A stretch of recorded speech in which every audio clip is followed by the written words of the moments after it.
Nós vamos meditar hoje no livro de Mateus, no Evangelho de Mateus, no capítulo 5, que fala sobre as bem-aventuranças. E diz o seguinte: vendo as multidões, Jesus subiu ao monte e se assentou. Seus discípulos aproximaram-se dele e ele começou a ensiná-los, dizendo: bem-aventurados os pobres de espírito, pois deles é o reino dos céus. Bem-aventurados os que choram, pois serão consolados. Bem-aventurados os humildes, pois eles receberão a terra por herança. Bem-aventurados os que têm fome e sede de justiça, pois serão satisfeitos. Bem-aventurados os misericordiosos, pois obterão misericórdia. Bem-aventurados os puros de coração, pois verão a Deus. Bem-aventurados os pacificadores, pois serão chamados filhos de Deus. Bem-aventurados os perseguidos por causa da justiça, pois deles é o reino dos céus. Bem-aventurados serão vocês quando por minha causa os insultarem, os perseguirem e levantarem todo tipo de calúnia contra vocês. Alegrem-se e regozijem-se, porque grande é a sua recompensa nos céus, pois da mesma forma perseguiram os profetas que viveram antes de vocês. Bem-aventurados os pobres de espírito. Jesus falou: felizes são os pobres de espírito. Estranhamos estas palavras.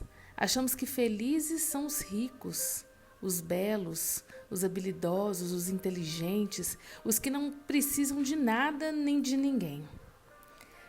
Pobre indica alguém que não tem absolutamente nada. Jesus não diz que pobre é santo por ser pobre, mas fala do homem que reconhece que depende de Deus para tudo. Não é o ter e o fazer que definem sua identidade e o seu valor. Não são suas posses nem suas habilidades, mas o caráter. Devemos viver para Deus e seu reino, não para nós mesmos. Jesus nos convida a reconhecer nossa dependência dele. A felicidade, segundo Cristo, começa quando deixamos tudo para segui-lo. Quando todos os recursos somem e nada mais pode ser retido. Quando a salvação não pode vir de suas próprias mãos. Então o homem pode encontrar a felicidade. O pobre de espírito entende que sua vida não tem propósito fora do Criador. Não há um só recurso que não tenha origem no Criador, nem sequer existiríamos sem ele. Pobreza de espírito também indica o reconhecimento de que há em nossa vida coisas que gostaríamos de apagar.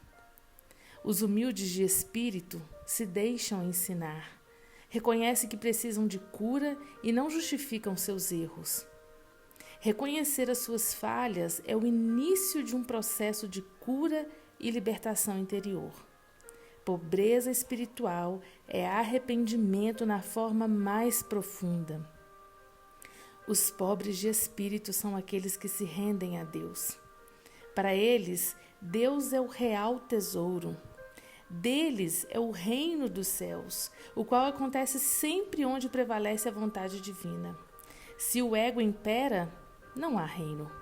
Somente quem reconhece sua condição de pobreza deseja render-se a Deus e ao seu reino. E onde a vontade de Deus se cumpre, ali a vida, a paz, a ordem, a propósito e a felicidade.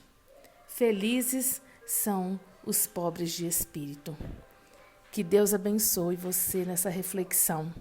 Uma palavra do canal TPM, Tempo Precioso entre Mulheres.